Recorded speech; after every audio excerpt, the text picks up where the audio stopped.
ഇപ്പം എനിക്കെതിരെ ആൾക്കാർ നിരന്തരം ട്രോളാൻ വേണ്ടി ഇടുന്ന ഒരു സാധനമുണ്ട്. ഞാൻ ആ ഒരാളെ ചോദ്യം ചെയ്യാൻ പോയ ആ. എന്നെക്കുറിച്ച് അതിലിവർ ഇപ്പോഴും ഞാൻ പറഞ്ഞു, ഞാനത് അവിടെ മോശം വാക്ക് ഞാൻ പറഞ്ഞിട്ടില്ല. ഇവർ വെറുതെ ബീപ്പ് ഇട്ടിട്ട് ഞാൻ എന്തോ തെറി പറഞ്ഞു എന്ന് ഇവർ വരുത്തുന്നതാണ്. ഓ.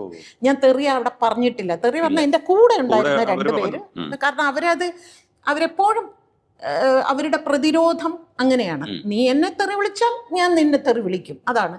പക്ഷെ എന്നെ സംബന്ധിച്ച് എന്നെ തെറി വിളിച്ചാൽ ഞാൻ തെറി വിളിക്കില്ല, പക്ഷെ ഞാൻ കൈകാര്യം ചെയ്യും. അതാണ് എൻ്റെ രീതി. അപ്പൊ ഇവരിത് വരുത്തുന്നതാണ്. ഞാൻ തെറി വിളിച്ചു എന്നിട്ട് അതിന് ചില ഇതൊക്കെ കൊടുക്കുമല്ലോ, അതെ അതെ അത് നമ്മളിതൊന്നും അപ്പൊ ഇതൊക്കെ നമ്മൾ വിചാരിക്കുന്നത് ഇത് പോരാടുക എന്നുള്ളതല്ല, ഇത് തെറ്റല്ലേ? ഈ തെറ്റ് ചോദ്യം ചെയ്യപ്പെടേണ്ടതല്ലേ?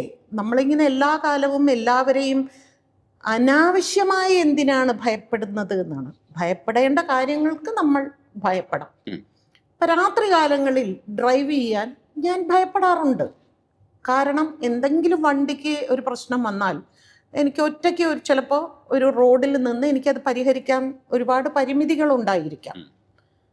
അപ്പം അതൊക്കെ ആലോചിച്ച് ഞാൻ 6 മണി 6:30-ക്ക് ശേഷം ഞാൻ അങ്ങനെ ഡ്രൈവ് ചെയ്യാറില്ല. അത്തരം കാര്യങ്ങളൊക്കെ നമുക്ക് വേണമെങ്കിൽ സമൂഹ സാഹചര്യമൊക്കെ നോക്കി ഭയപ്പെടാം. അല്ലാതെ ഒരാൾ തെറ്റ് ചെയ്യുന്നു എങ്കിൽ ആ തെറ്റിനെ ചോദ്യം ചെയ്യാൻ ഭയപ്പെടുന്നത് എന്തിനാ എന്നേ ഞാൻ ചോദിക്കുന്നുള്ളൂ. അതാണ് എൻ്റെ ജീവിതത്തിലുടനീളം ഞാൻ. അല്ലാതെ എല്ലാ കാലവും സമൂഹത്തിനെതിരായിട്ട് വെറുതെ കിടന്ന് സംസാരിക്കുക, വെറുതെ കിടന്ന് ഒച്ചപ്പാടുണ്ടാക്കുക, അങ്ങനെയല്ല എൻ്റെ ഒരു രീതി.